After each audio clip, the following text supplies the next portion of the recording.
इसमें हम आज डिस्कस करने वाले हैं एसएससी जीडी 2022 में पूछे गए प्रश्नों को, जो कि गणित के प्रश्न थे, शिफ्ट 1 में पूछे गए थे। इनको आज हम डिस्कस करने वाले हैं।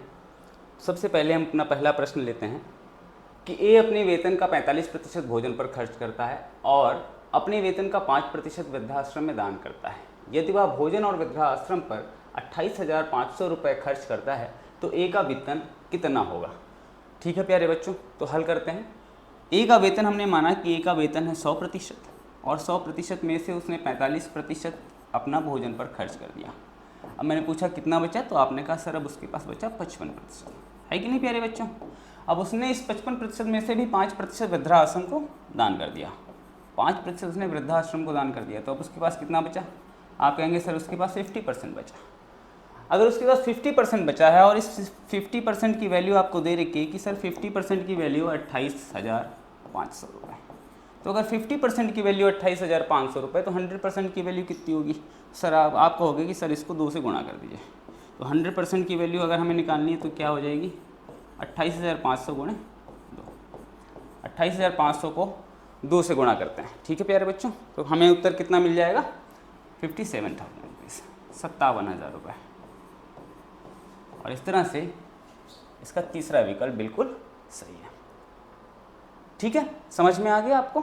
अगला प्रश्न हल करते हैं। अगला प्रश्न आपके सामने कहता है कि एक व्यक्ति गंतव्य तक पहुंचने के लिए 4 अलग अलग तरीकों से साइकिल चलाता है। इस पूरी यात्रा के दौरान उसकी औसत गति ज्ञात कीजिए। सबसे पहले जो उसने तरीका अपनाया, तरीका ए, 5 किलोमीटर प्रति घंटे की चाल से उसने 20 किलोमीटर की दूरी तय की। तो हम क्या करते हैं प्यारे बच्चों, एक जगह पे कुल दूरी लिख ले रहे हैं, एक जगह पर हम कुल दूरी लिख ले रहे हैं और एक जगह पर हम कुल समय लिख ले रहे हैं कि इस कुल दूरी को प्राप्त करने में उसे कुल कितना समय लगा। तो उसने 20 किलोमीटर की दूरी तय की, 5 किलोमीटर प्रति घंटे के हिसाब से, तो उसे कितना टाइम लगा प्यारे बच्चों, 4 घंटे लगा। फिर उसने 15 किलोमीटर की दूरी तय की 3 की चाल से, तो उसे कितना समय लगेगा। आप कहोगे सर उसे 5 घंटे का समय लगेगा। फिर उसने 10 किलोमीटर की दूरी तय की 2 की स्पीड में, तो मैंने कहा भाई कितना समय लगेगा। आप कहोगे सर फिर से उसे 5 ही घंटे का समय लगेगा, है कि नहीं। फिर उसने 24 किलोमीटर की दूरी तय की 4 किलोमीटर प्रति घंटे की चाल से। 24 किलोमीटर की दूरी उसने तय की प्यारे बच्चों 4 किलोमीटर प्रति घंटे के हिसाब से, तो उसे कितना समय लगा। आप कहोगे सर उससे 6 घंटे का समय लगा। तो यहाँ पर जो हमारी कुल दूरी है, कुल दूरी कितनी आ गई, तो आप ऐड करके बता दोगे कि सर कुल दूरी आ गई 69। और उसे कुल कितना समय लगा, तो आप कहोगे सर उसे कुल कितना समय लगा, उसे लगा 20 घंटे। तो 69 किलोमीटर की दूरी उसने 20 घंटे में तय की। अब हमको निकालना है कि वो किस औसत गति से उसने दूरी तय की। तो औसत गति, एवरेज स्पीड, औसत गति जो उसकी है वो क्या हो जाएगी, total distance upon total time, कुल दूरी बटा कुल समय। डिवाइड कर देंगे, यहाँ डेसिमल लग गया, 2 से डिवाइड किया, 2 3 जा 6, 2 4 जा 8 किलोमीटर, और हमें यहाँ पर ऑप्शन दिया गया 3.45 kilometre per hour, second option. ठीक है ना प्यारे बच्चों, उम्मीद करता हूँ आपको समझ में आ रहा होगा। यहाँ पर हमने क्या किया है, कुल दूरी एक जगह पर लिख ली और चाल हमें दी गई थी, इसलिए लगने वाला कुल समय हमने एक जगह पर लिख लिया, कुल दूरी को कुल समय से भाग कर दिया, तो हमें हमारी औसत चाल प्राप्त हो गई। ठीक है प्यारे बच्चों, अगला प्रश्न हल करते हैं। बहुत बढ़िया प्रश्न है। √6, √8 और √21 का चौथा समानुपाती क्या होगा। बहुत ही प्यारा प्रश्न है, देखिए हल करते हैं। √6 ये हमारा फर्स्ट रेशनल नंबर हो गया, रेशियो √8 प्रपोर्शन √21 रेशियो। आपसे पूछ रहा है यहाँ पे क्या वैल्यू आएगी। ठीक है, इसको साधारण भाषा में लिख लेते हैं। यहाँ पर हो गया √6, यहाँ पर हो गया √8 बराबर, यहाँ पर हो गया √21, यहाँ पर हो गया x। आप कहोगे सर अब इसकी तिरछी गुणा कर देंगे, क्रॉस मल्टीप्लिकेशन, तो यहाँ पर हो जाएगा √6 multiplied by x is equals to, यहाँ पर हो जाएगा √8 मल्टीप्लाइड बाई √21, है कि नहीं प्यारे बच्चों। अब हम क्या कर सकते हैं, हम अगले स्टेप में इसको ऐसे भी लिख सकते हैं, √8 को हम लिख सकते हैं √2 गुणे 2 गुणे 2, है कि नहीं। और यहाँ पर √21 को हम लिख सकते हैं अंडर रूट के अंदर 3 गुणे 7। अब अगर हम चाहें तो इसे हम लिख सकते हैं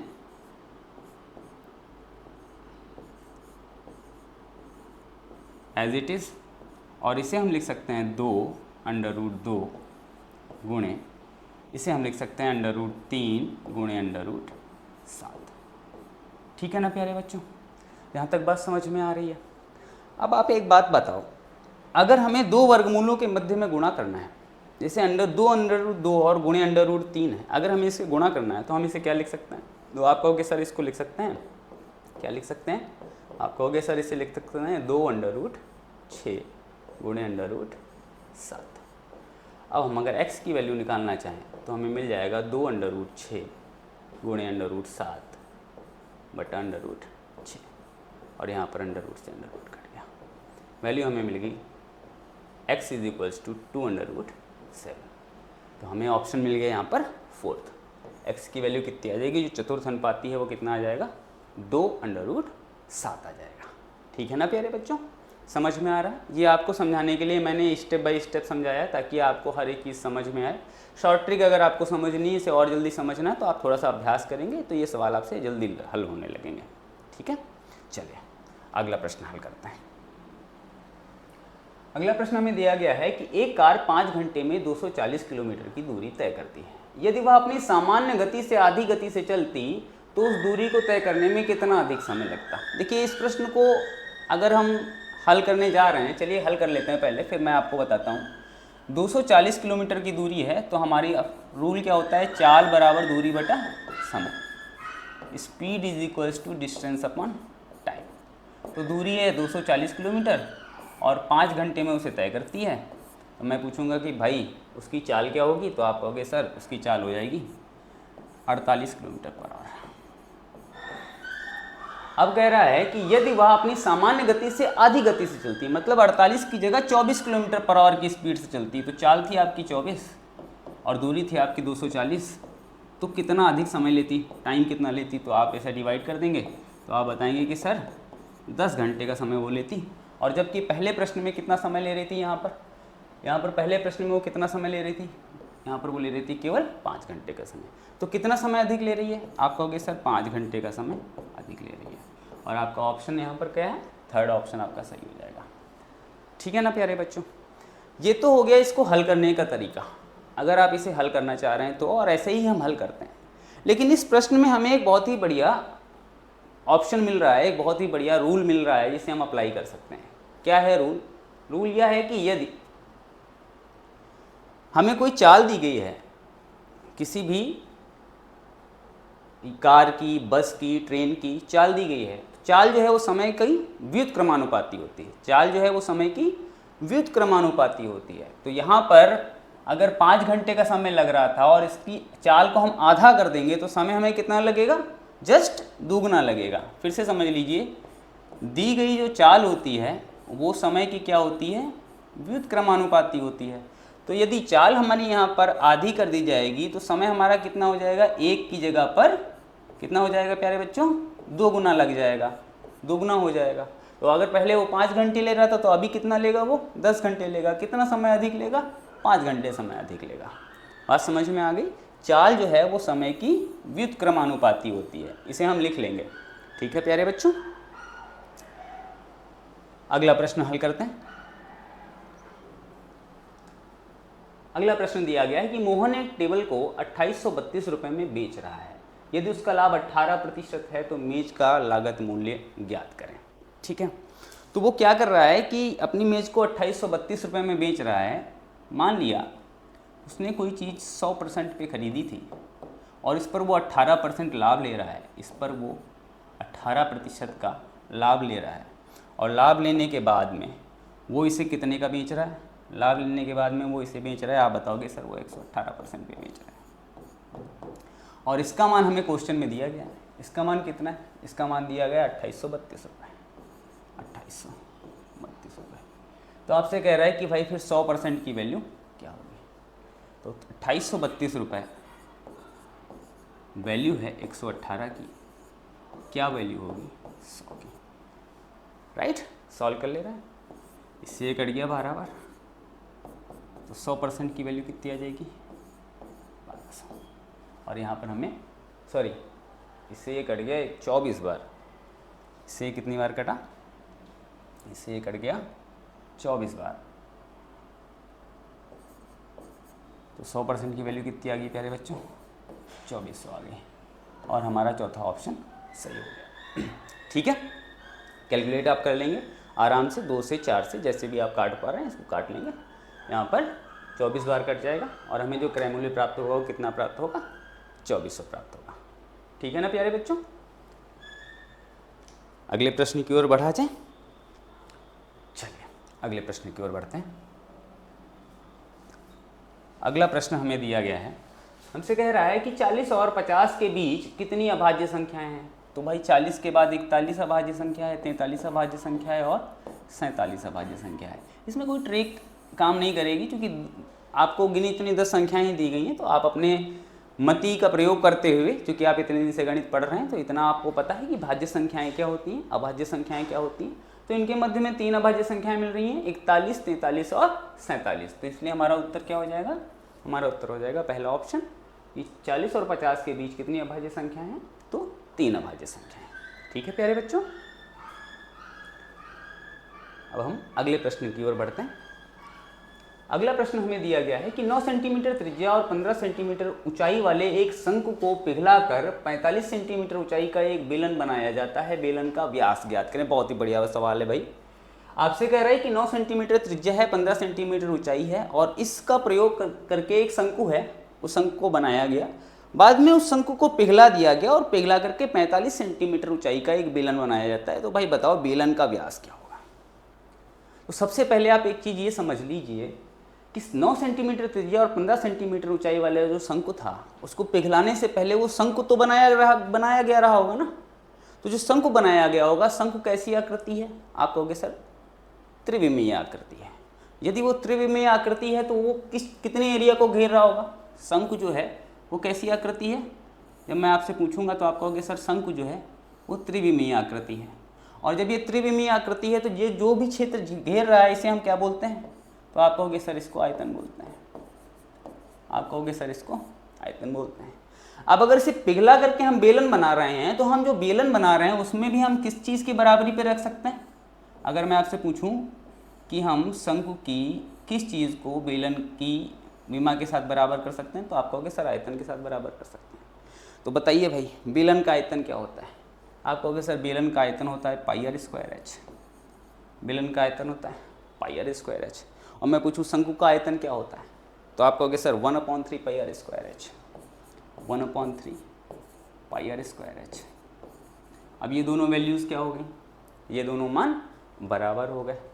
अब हमें जो दे रखा है हम आसानी से उसे यहाँ पर लिख लेंगे।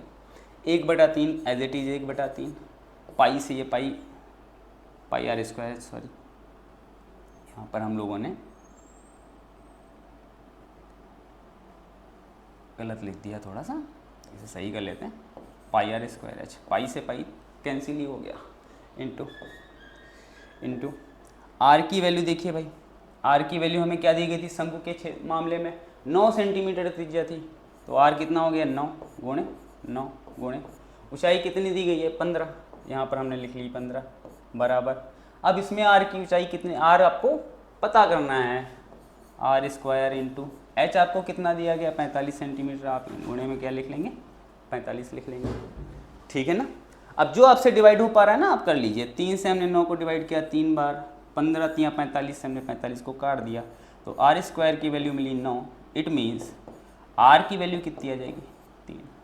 अब आपसे सवाल में पूछ रहा है कि बेलन का व्यास क्या है। व्यास का मतलब बच्चों क्या होता है, व्यास का मतलब होता है 2r, 2 इंटू r। अगर r की वैल्यू 3 है तो 2r की वैल्यू कितनी हो जाएगी प्यारे बच्चों, तो आप कहोगे सर 2r की वैल्यू हो जाएगी 6 सेंटीमीटर और यही हमारा आंसर हो गया। एक चीज़ ध्यान रखिएगा, ज्यामिति बहुत ही सरल टॉपिक्स होते हैं। ज्यामिति के क्यों सरल होते हैं, क्योंकि अगर आप उनको उनके फॉर्मूले आ रहे हैं तो आप आसानी से उन सवालों को हल कर पाएंगे। ठीक है, नोट कर लीजिए। आशा करता हूँ आपको अच्छे से समझ में आ रहा होगा, बहुत ही सरल सवाल हैं ये। अगले प्रश्न की ओर बढ़ते हैं। अगला क्वेश्चन हमें दिया गया है प्यारे बच्चों की 5 घंटियां सुबह 9 बजे एक साथ बजना शुरू होती हैं और ये 12 सेकंड, 18 सेकंड, 24 सेकंड, 36 सेकंड और 45 सेकंड के अंतराल पर बजती हैं। अब आप ये बताइए कि घंटियां फिर से किस समय एक साथ बजेंगी।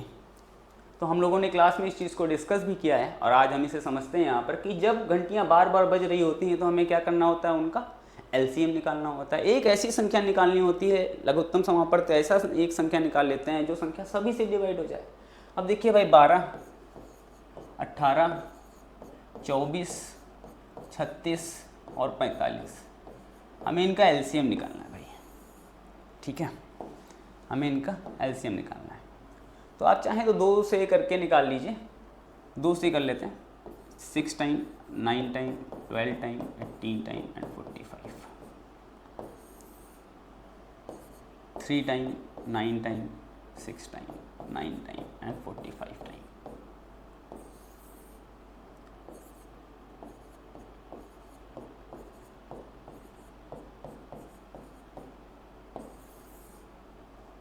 आता है ना सबको ये गुणनखंड विधि से लासा निकालना। और भी विधियां हैं लेकिन आज हम लोगों ने सरलतम विधि का प्रयोग करके सीखने का सोचा है, इसलिए मैं आपको सरलतम विधि के बारे में ही बता रहा हूँ। कम से कम समय में आप इसे कैसे हल करेंगे इसके बारे में भी हम लोग चर्चा करेंगे।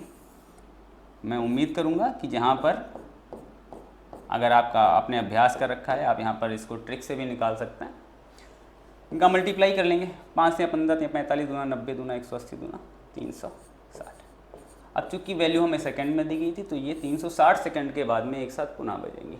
अब हमें यहाँ पर क्या है, मिनट में वैल्यू दी गई है। तो बताओ भाई 360 सेकंड को अगर हमें मिनट में कन्वर्ट करना है तो क्या करना होगा। तो आप कहोगे सर 360 सेकंड है, अगर हम इसे 60 से भाग कर दें तो ये मिनट में परिवर्तित हो जाएगा, क्योंकि 1 मिनट में 60 सेकंड होता है। तो प्यारे बच्चों हमने इसको डिवाइड कर लिया, हमें यहाँ पर क्या मिला 6 मिनट। चूँकि वो 9 बजे एक साथ बजी थी और अब 6 मिनट बाद वो एक साथ पुनः बजेंगी, तो हमें उत्तर क्या मिल जाएगा 9:06। ये हमारा सही उत्तर हो जाएगा। ठीक है ना प्यारे बच्चों, उम्मीद करता हूँ आपके समझ में आ रहा होगा। नोट डाउन कर लीजिए, जो भी आपको सरल समझ में ना आ रहा तो आप पूछ सकते हैं, कमेंट में आप पूछ सकते हैं। अगला सवाल, ए एक पेंटिंग को 12 दिन में पेंट कर सकता है, बी उसी को 8 दिन में पेंट कर सकता है, सी उसी को 10 दिन में पेंट कर सकता है। दिनों की अनुमानित संख्या ज्ञात कीजिए जिसमें ए द्वारा पेंटिंग की जा सकती है यदि बी और सी दोनों एक साथ मिलकर एक दिन छोड़कर एक दिन उसका साथ दें। पहले ए अकेले पेंटिंग करना शुरू करता है। देखिए कितना सरल और अच्छा सवाल है। यहाँ पर हमें दे रखा है कि भाई ए है, बी है और सी है, 3 लोग हैं। ए किसी काम को कर पा रहा है 12 दिन में, बी उसी काम को कर पा रहा है प्यारे बच्चों 8 दिन में, और सी उसी काम को कर पा रहे प्यारे बच्चों 10 दिन में। ठीक है ना। अब हम क्या करेंगे, हम इनका एलसीएम ले लेंगे। ये विधि मैंने आपको बताई है क्लास में। हम क्या करेंगे, यहाँ पर इनका एलसीएम ले लेंगे। 12, 8 और 10 का एलसीएम क्या होगा। तो भाई 12, 8 और 10 का एलसीएम आपने निकाला, सर होता है 120। अब 120 वो संख्या है जो 12 से भी डिवाइड हो जाती है, 8 से भी डिवाइड हो जाती है और 10 से भी डिवाइड हो जाती है ना। अब 12 से कितनी बार डिवाइड होगी, 12 से आप कहोगे सर 10 बार डिवाइड होगी, 8 से डिवाइड होगी 15 बार और 10 से डिवाइड होगी 12 बार। जो नए बच्चे हैं जो पहली बार देख रहे हैं वो इस चीज़ को समझ लें। हमने क्या किया, 12, 8 और 10 का लासा लिया। लासा लेने पर जो वैल्यू हमें यहाँ प्राप्त हुई, ये वैल्यू क्या है, ये है हमारा कुल कार्य, ये है हमारा कुल कार्य, टोटल वर्क। और ये जो वैल्यू यहाँ पर आ रही है ये क्या है, ये है हमारा 1 दिन का कार्य, 1 दिन का कार्य। समझ पा रहे हैं आप। अगर ए अकेले काम करे तो 1 दिन में कितना काम करेगा, 10 काम करेगा। बी अकेले काम करे 1 दिन में कितना काम करेगा, 15 काम करेगा। सी अकेले काम करे 1 दिन में कितना काम करेगा, 12 काम करेगा। और तीनों को मिला करके काम कितना करना है, तो आप कहोगे सर तीनों को मिला करके काम करना है 120। बात समझ में आ रही है। अब क्वेश्चन की तरफ बढ़ते हैं। क्वेश्चन में हमसे क्या कह रहा है, क्वेश्चन में हमसे कह रहा है कि ए ने काम करना शुरू किया। तो जब ए ने पहले दिन काम किया होगा तो पहले दिन ए ने काम कितना किया होगा, आप कहोगे सर ए ने काम किया होगा 10 1 दिन में। अब दूसरे दिन वो इनके साथ मिलके काम कर रहा है, तो 15, 12, 27 और 10, 37, दूसरे दिन कितना काम हो रहा है? तो आप कहोगे सर दूसरे दिन हो रहा है, दूसरे दिन कितना काम हो रहा है? तो आप कहोगे सर दूसरे दिन काम हो रहा है 37। दूसरे दिन कितना काम हो रहा है? 37 वर्क हो रहा है आपका। फिर तीसरे दिन बी और सी ने छोड़ दिया ए को, बेचारा ये अकेला बचा, अब वो कितना काम करेगा? तो आप कहोगे सर वो 10 काम करेगा। फिर चौथे दिन फिर कितना काम होगा? आप कहोगे सर 37 काम होगा। अभी पाँचवें दिन फिर कितना काम होगा? तो आप कहोगे फिर ये सर अकेला बचा, तो वो फिर से 10 काम कर पाएगा। इस तरह से अभी हमारा काम कुल कितना हो चुका है? तो हम जब यहाँ पर देखेंगे तो काम हमारा कितना हो चुका है? 7, 7, 14 का 4 कैरी ऑन 1, 3 और 1 4, 1 5, 3 8, 1 9 और 1 हासिल का था हमारे पास। 104 काम यहाँ पर हमारा हो चुका है। कितना काम हो चुका है प्यारे बच्चों? यहाँ पर 104 काम हमारा हो चुका है। अब 120 काम में से 104 काम हो चुका है, तो काम कितना बचा आपके पास? 16। और अब चूंकि 5वें दिन के बाद 6ठे दिन ये सब मिल के काम करेंगे, तो एक दिन में काम कितना होगा? 37।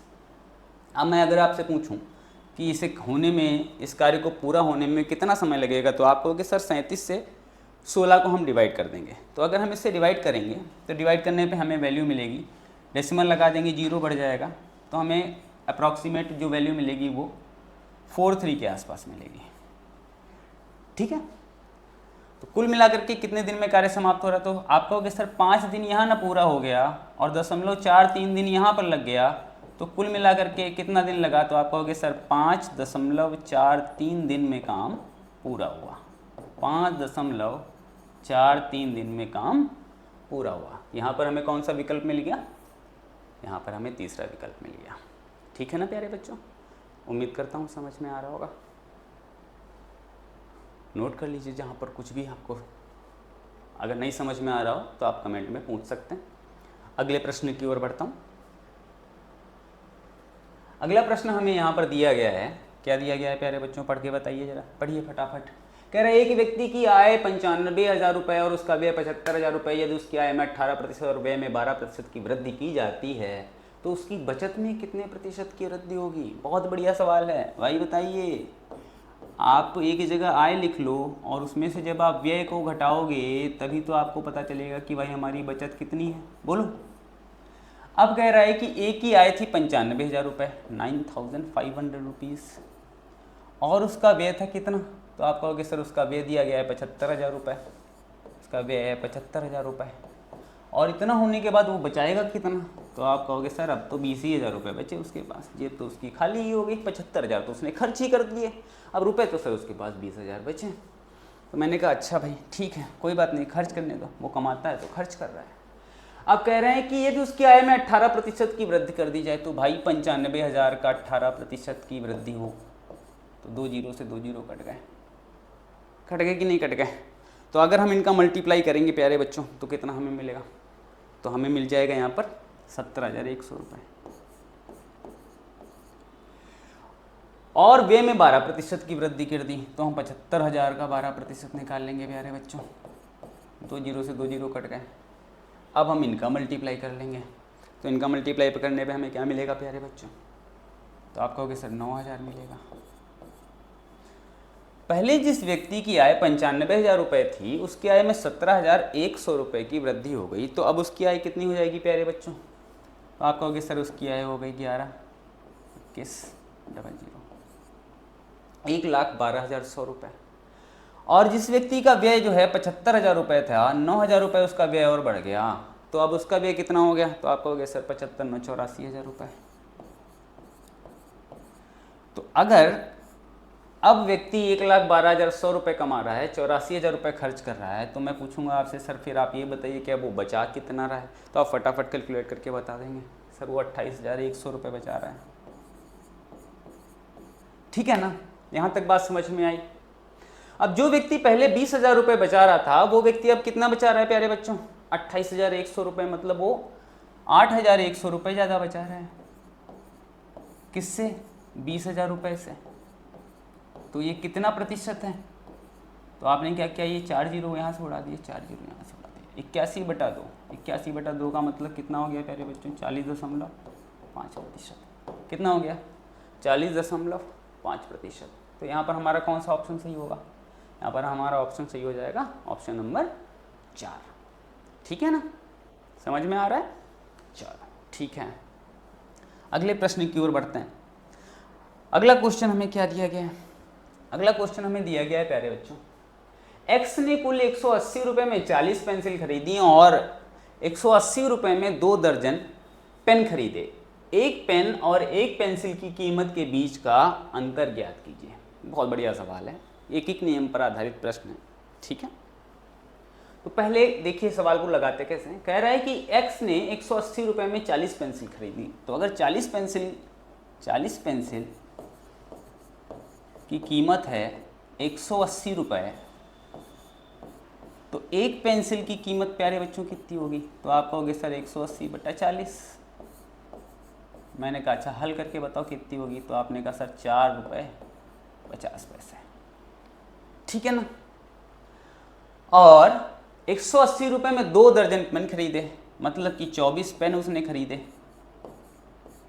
24 पेन खरीदे उसने। कितने रुपए में? 180 रुपये में। तो एक पेन की कीमत कितनी हुई मैं आपसे पूछूंगा, तो आप कहोगे सर 180 को अब की बार हम 24 से भाग दे देंगे। ठीक है, तो 24 से भाग दीजिए भाई फटाफट। 24 से भाग देने पर आपको कितना मिलेगा? तो आप हल करके जब लाएंगे तो वैल्यू मिलेगी आपको 7.5 रुपये। 7.50 रुपये, 7.50 रुपये। ठीक है, तो अब देखिए यहाँ पर क्या दिया गया है। एक पेन का मूल्य कितना आया? 4.50 रुपये। एक पेंसिल का मूल्य कितना आया? 4.50 रुपये। और एक पेन का मूल्य कितना है प्यारे बच्चों? 7.50 रुपये। तो इनमें अंतर कितने का है? तो 7 रुपये और 7.5 रुपये और 4.5 रुपये में कितने का अंतर होगा? 3 का अंतर होगा। अगला प्रश्न हमें दिया गया है कि एक दुकानदार अपनी वस्तुओं पर 40% की छूट देता है और फिर भी 20% का लाभ कमाता है। यदि 2400 रुपये अंकित मूल्य वाली एक वस्तु को दुकानदार बेचना चाहे तो उसके लिए वो कितना क्रय मूल्य भुगतान करता है? उसका कॉस्ट प्राइस क्या है? लागत मूल्य उसका क्या है? तो भाई 2400 रुपये अंकित मूल्य वाली चीज़ है, अंकित मूल्य उसका कितना है सर? तो आप कहोगे 2400 रुपये। अब आप इसे 2400 से हल करिए। मान लिया कि कोई वस्तु है, उस पर 2400 रुपये अंकित मूल्य है और वो जो कुछ भी इस 2400 के साथ कर रहा होगा वही उसी से उसका क्रय मूल्य निकल आएगा। कैसे? अपनी वस्तु पर वो 40% की छूट देता है, मतलब 2400 का 60% उसे मिलता होगा, क्योंकि उसने 40% की तो छूट ही दे दी। तो हमने कहा सर सॉल्व करो। आपने हल कर लिया, गुणा किया, 6 चौक 24 का 4 हासिल लगा दो, 6 दूनी 12 दो 14। तो आपने कहा सर उसको मिल रही है वस्तु 1400, अभी भी उसको 1440 रुपये प्राप्त हो रहे हैं। ठीक है, अब जो 1440 रुपये से प्राप्त हो रहे हैं ये कैसे हैं? 20% लाभ पर हैं। इसमें भी उसका लाभ छुपा हुआ है। कितना छुपा हुआ है? तो आप कहोगे सर 20%। तो अगर 20% लाभ छुपा हुआ तो 1440 कितने परसेंट की वैल्यू है? तो आप कहोगे सर 120% की। और हमें ज्ञात क्या करना है? हमें ज्ञात करना है क्रय मूल्य, मतलब हमें वैल्यू कितने की निकालनी है? हमें वैल्यू निकालनी है 100% की। भाई हल कर लिया, 0 से 0 कट गया, 12 से 12 बार कट गया। तो जो कॉस्ट प्राइस है वो कितना है? तो आप कहोगे सर कॉस्ट प्राइस है 1200 रुपये। और यहाँ पर हमारा ऑप्शन डी सही हो गया। ठीक है ना प्यारे बच्चों, समझ में आ रहा है? उम्मीद करता हूँ आपको अच्छे लग रही होगी क्लास, आसानी से आपको समझ में आ रहे होंगे सवाल। अगले क्वेश्चन की ओर अब हम लोग बढ़ते हैं।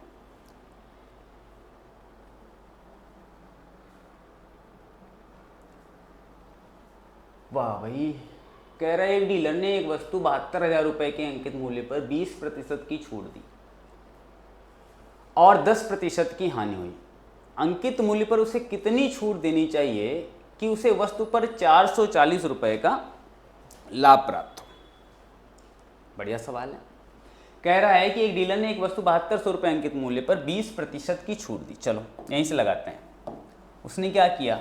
72,000 रुपये अंकित मूल्य वाली चीज़ थी और इस पर 20% की उसने छूट दे दी, मतलब इसके 80% पे उसने वस्तु को बेचा भाई, बिकवा दी उसकी वस्तु हमने। कितने की बिकी? 8 दूनी 16 का 6 कैरी ऑन 1, 8 सत्ते 56 और 1 57। उसकी वस्तु कितने की बिकी? तो आप कहोगे सर उसकी वस्तु जो बिकी वो बिकी 57,600 रुपये की। ठीक है, अब 57,600 रुपये की बेचने पर उसे 10% की हानि हुई। तो मैं कहूँगा बच्चों ये बताओ कितने परसेंट की वैल्यू है? क्योंकि 10% की उसे हानि हो गई ना, तो बताओ ये कितने परसेंट की वैल्यू, तो आप कहोगे सर ये 90% की वैल्यू है, तो मैं कहूँगा अच्छा तो बताओ भाई 100% की वैल्यू क्या होगी, रियल में उसका कॉस्ट प्राइस कितना होगा। तो आपने हल किया भाई, हल करते हैं। 9 से इसको डिवाइड किया, 9 छाक 54 बचा 3, 9 चौक 36 0, तो हमें उसका कॉस्ट प्राइस मिल गया। कॉस्ट प्राइस उसका कितना है, तो आप कहोगे सर उसका कॉस्ट प्राइस है 64,000 रुपये, लागत मूल्य जो उसका है वो 64,000 रुपये है। अब कह रहा है कि अंकित मूल्य पर उसे कितनी छूट देनी चाहिए कि उसे वस्तु पर 440 रुपये का लाभ प्राप्त हो। तो भाई देखो उसका जो क्रय मूल्य है वो है 64,000 रुपये, और अगर उसे लाभ चाहिए 440 रुपये का तो उसे इसमें 440 रुपये जोड़ के ही वस्तु को बेचना होगा।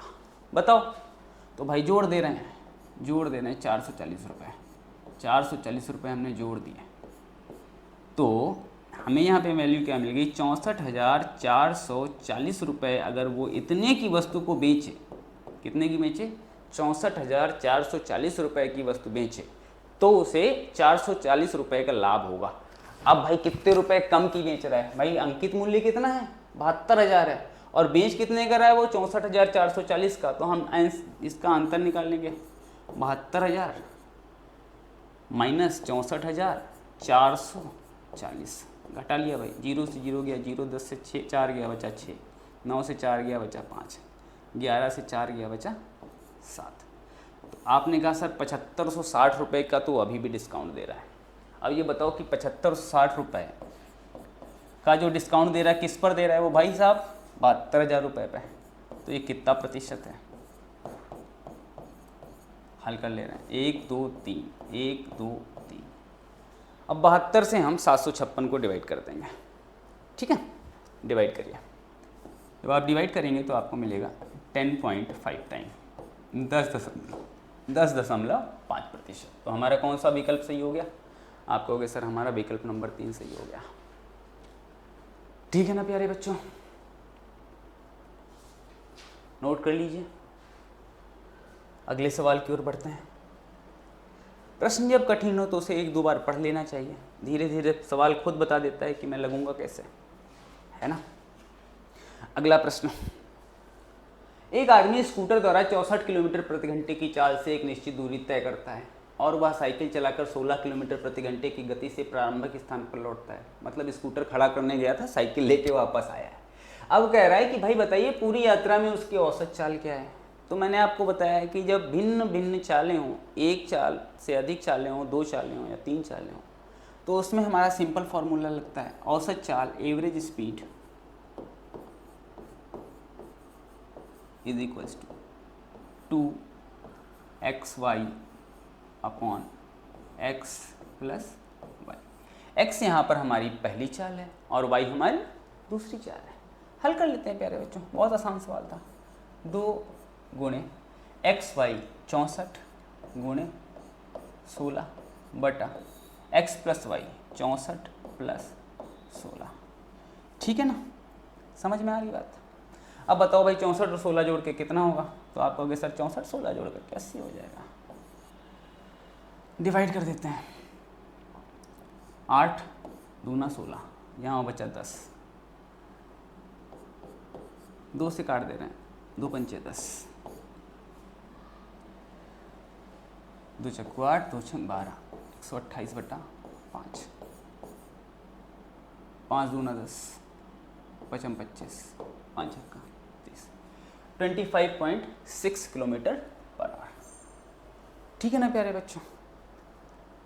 अगर यहाँ पर 3 चालें दी गई होती तो हमारा फॉर्मूला क्या होता है, 3xyz upon xy plus yz plus zx, है ना।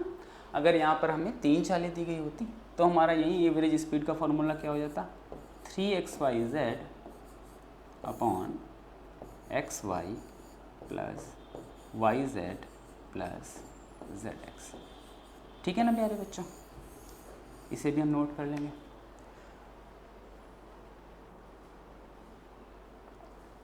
अगले सवाल की ओर बढ़ते हैं।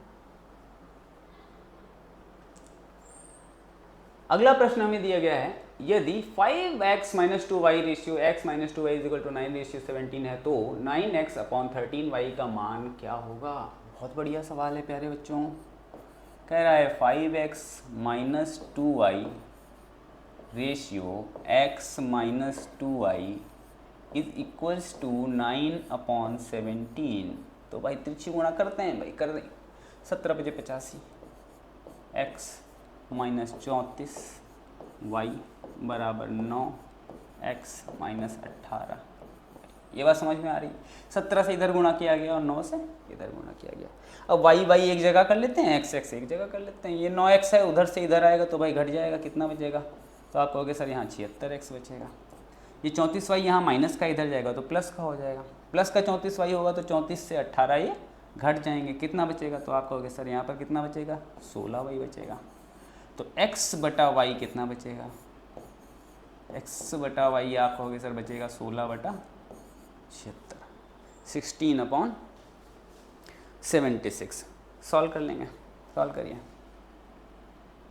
4 चक्कू 16, 4 एकम 4, 4 9 36। तो x अनुपात y हमें कितना मिल गया? 4/19। x अनुपात y हमें कितना मिल गया? 4/19। तो x की जगह पर हम 4 रख लेंगे और y की जगह पर हम 19 लिख लेंगे। तो 9 गुणे 4/13 गुणा 19, 9 4 36। अंश में हमें 36 चाहिए, किसमें है भाई अंश में 36? तो आपने कहा सर ये।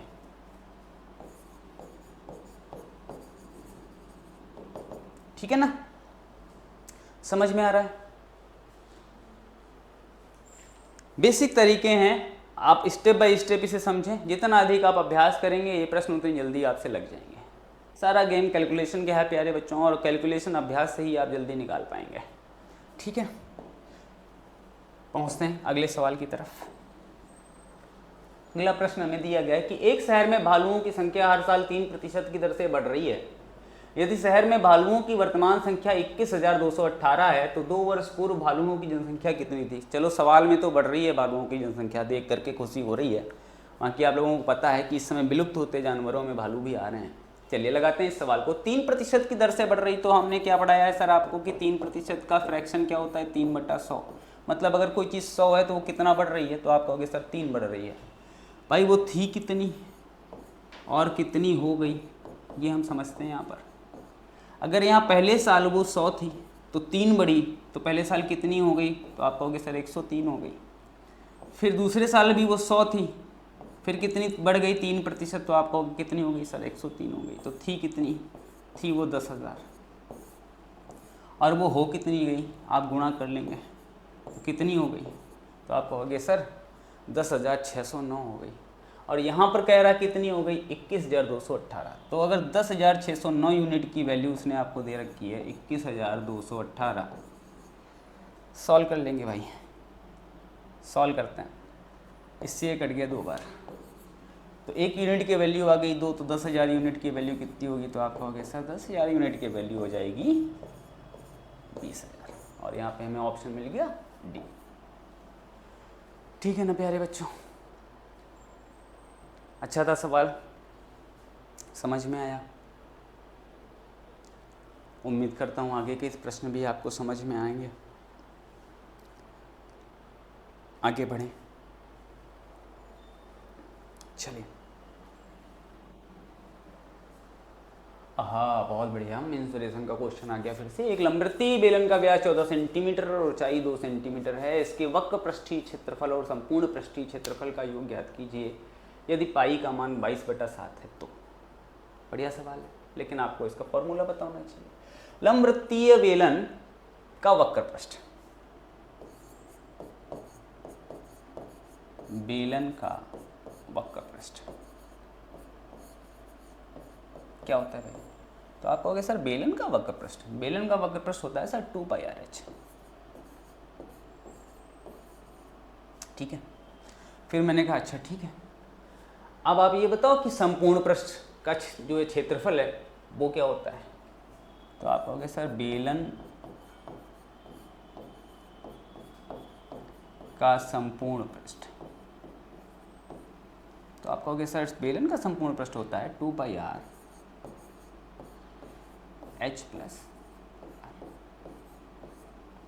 ठीक है ना प्यारे बच्चों? अब कह रहा है कि इनका योग ज्ञात करो। भाई निकाल लो योग, योगी तो कह रहा है, जोड़ने को ही तो कह रहा है, निकाल लो भाई। 2 गुण पाई का मान 22/7 उसने खुद कहा है भाई, आप लिख सकते हो, कोई दिक्कत वाली बात नहीं है। यहाँ पर बेलन का व्यास दे रखा है 14 सेंटीमीटर, तो व्यास अगर 14, त्रिज्या कितनी होगी, तो आप कहोगे सर 7 होगी। और ऊंचाई दे रखी है, ऊंचाई कितनी है 2 सेंटीमीटर, तो गुण 2। ये तो होगी इधर की कैलकुलेशन, इसको एक तरफ हल कर लेंगे।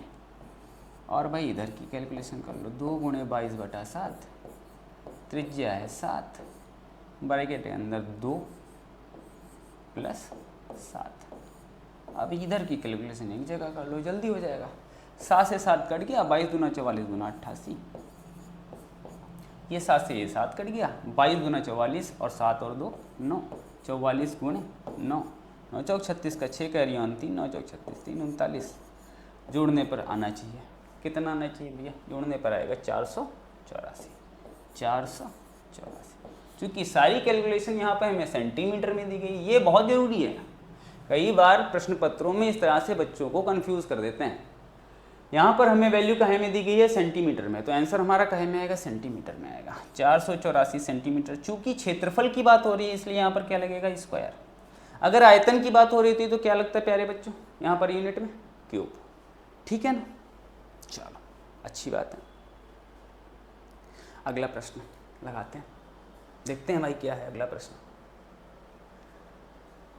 कह रहा है कि 5 महिलाएं एक काम को 8 दिन में पूरा कर सकती हैं, जबकि 8 बच्चे उसी काम को पूरा करने में 10 दिन लेते हैं। बच्चे टाइम ज़्यादा लेंगे। फिर कह रहा है कि 2 महिलाओं और 4 बच्चों को काम पूरा करने में कितने दिन लगेगा। अब महिलाएं और बच्चे अगर साथ में काम करें तो ये काम कितने दिन में पूरा हो जाएगा, ये हमसे कह रहा है। ठीक है, चलो भाई लगाते हैं इसको। हमने पढ़ा है M1 D1 is always is equals to M2 D2, पढ़ रखा है। M1 को हमने मान लिया महिला, तो महिलाएं कितनी है 5, 5 वुमेन कितने दिन काम कर रही हैं, तो आप कहोगे सर वो 8 दिन में काम को पूरा कर लेती हैं। अब बच्चों की बात करते हैं, कितने बच्चे हैं, 8 बच्चे हैं, 8 बच्चे कितने दिन तक काम करते हैं, छोटे बच्चे कितने दिन तक काम करते हैं, 10 दिन तक काम करते हैं। अब अगर यहीं पर पूछ लीजिए कि कुल काम बताइए, तो महिलाओं के लिए कुल काम कितना, 8 पंचे 40, बच्चों के लिए कुल काम कितना है, 8 दाम 80। बात समझ में आ रही है। फिलहाल हम इनका महिला और बच्चे का अनुपात निकालते हैं।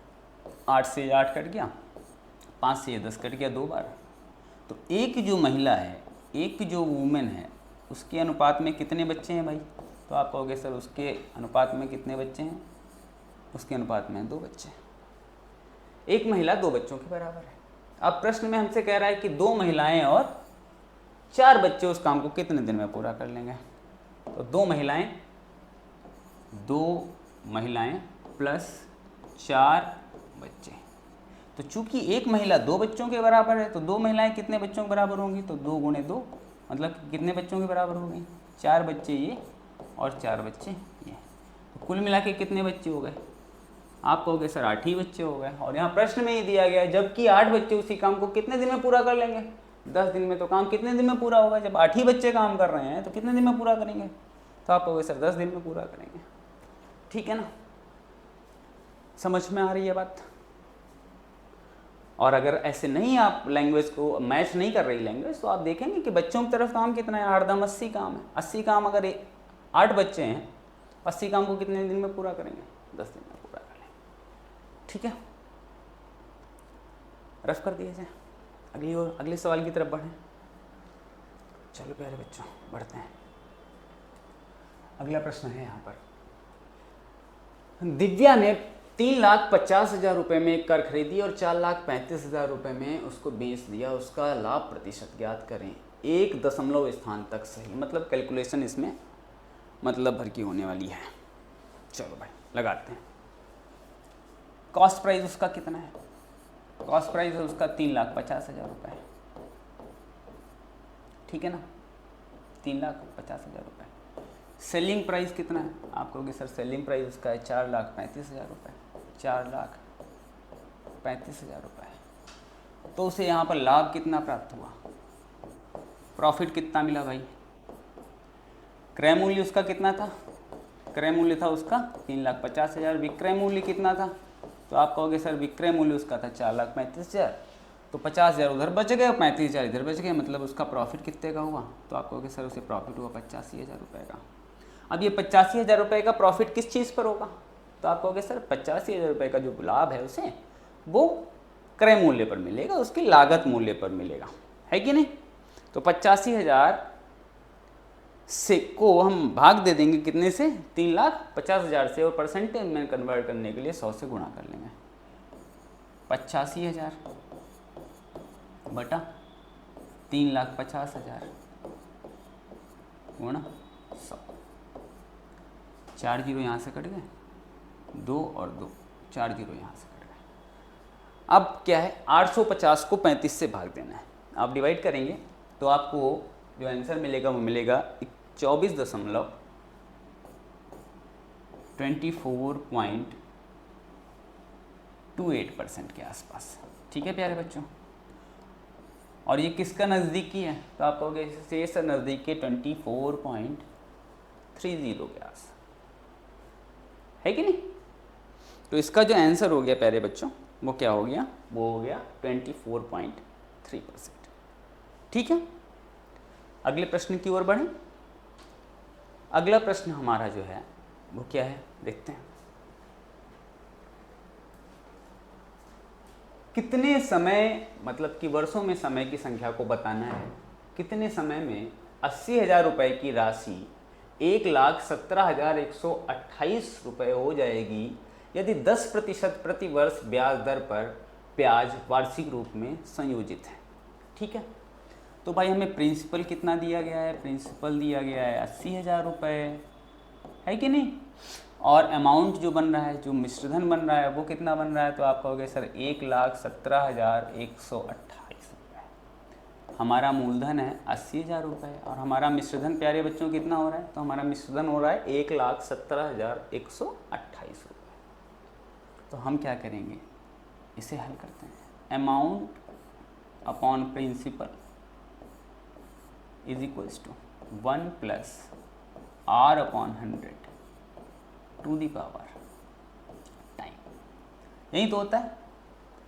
चक्रवृद्धि ब्याज के लिए मिश्रधन बराबर मूलधन ब्रैकेट 1 + दर बटा 100 का पावर समय, क्योंकि यहाँ पर मूलधन इधर आएगा तो काहे में चला जाएगा, बट्टे में चला जाएगा। ठीक है ना, इस फॉर्मूले का हम यूज़ कर लेंगे तो आसानी से ये क्वेश्चन हल हो जाएगा। ठीक है ना प्यारे बच्चों, चलो भाई हल करो, फटाफट लगाओ, कैलकुलेट करो, देखो क्या होगा। हम यहाँ पर लिख लेते हैं 1,17,128 बटा 8,0,0,0,0 बराबर 1 + R/100 to the power t। ठीक है, 8 से ही डिवाइड कर देना, 8 × 8, इसको डिवाइड कर देना। डिवाइड करिए भाई, कितने टाइम डिवाइड होगा, तो आप कहोगे सर ये डिवाइड होगा 14,641, 14,641 बार डिवाइड होगा। अब ये हम यहाँ पर कैसे पकड़ते हैं, बात को कैसे पकड़ेंगे, एक के आगे कितने जीरो हैं, 4 जीरो, मतलब आर जो यहाँ पर घात बन रही होगी वो किस में कन्वर्ट हो रही है, वो प्यारे बच्चों वो 4 में कन्वर्ट हो रही होगी। तो अगर यहाँ पर बट्टे में 10 है तो ये किसकी पावर 4 है, तो आप कहोगे सर ये 11 की पावर 4 है, बराबर यहाँ पर क्या है 1 + R/100 to the power t। तो t की वैल्यू कितनी आ गई, t की वैल्यू कितनी आ गई प्यारे बच्चों, तो आप कहोगे सर t की वैल्यू आ गई 4, t की वैल्यू कितनी आ गई 4, तो हमारा आंसर कितना हो जाएगा यहाँ पर 4 बस। ठीक है।